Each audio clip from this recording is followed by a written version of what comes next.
At that time, Judah left his brothers and went down to stay with a man of Adullam named Hira. There Judah met the daughter of a Canaanite man named Shua. He married her and made love to her. She became pregnant and gave birth to a son, who was named Er. She conceived again and gave birth to a son and named him Onan. She gave birth to still another son and named him Shelah. It was at Kezib that she gave birth to him. Judah got a wife for Er, his firstborn, and her name was Tamar.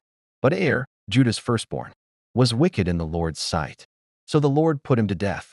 Then Judah said to Onan, "Sleep with your brother's wife and fulfill your duty to her, as a brother-in-law, to raise up offspring for your brother."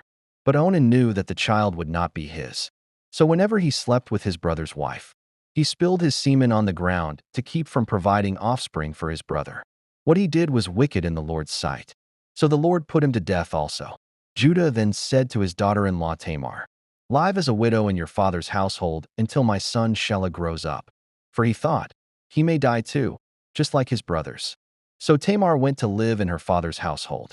After a long time, Judah's wife, the daughter of Shua, died.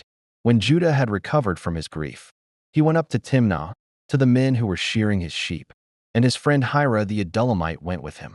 When Tamar was told, "Your father-in-law is on his way to Timnah to shear his sheep," she took off her widow's clothes, covered herself with a veil to disguise herself, and then sat down at the entrance to Enaim, which is on the road to Timnah. For she saw that, though Shelah had now grown up, she had not been given to him as his wife.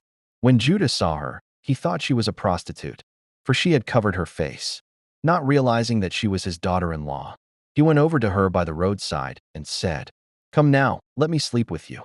"And what will you give me to sleep with you?" she asked. "I'll send you a young goat from my flock," he said. "Will you give me something as a pledge until you send it?" she asked. He said, "What pledge should I give you?" "Your seal and its cord, and the staff in your hand," she answered. So he gave them to her and slept with her, and she became pregnant by him. After she left, she took off her veil and put on her widow's clothes again. Meanwhile, Judah sent the young goat by his friend the Adullamite, in order to get his pledge back from the woman. But he did not find her. He asked the men who lived there, "Where is the shrine prostitute who was beside the road at Enaim?" "There hasn't been any shrine prostitute here," they said. So he went back to Judah and said, "I didn't find her." Besides, the men who lived there said, "There hasn't been any shrine prostitute here." Then Judah said, "Let her keep what she has, or we will become a laughingstock. After all, I did send her this young goat, but you didn't find her."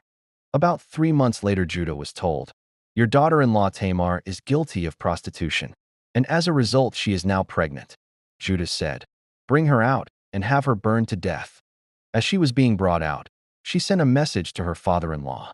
"I am pregnant by the man who owns these," she said. And she added, "See if you recognize whose seal and cord and staff these are."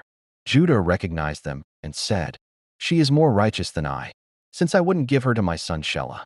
And he did not sleep with her again. When the time came for her to give birth, there were twin boys in her womb. As she was giving birth, one of them put out his hand. So the midwife took a scarlet thread and tied it on his wrist and said, "This one came out first." But when he drew back his hand, his brother came out, and she said, "So this is how you have broken out." And he was named Perez. Then his brother, who had the scarlet thread on his wrist, came out, and he was named Zerah.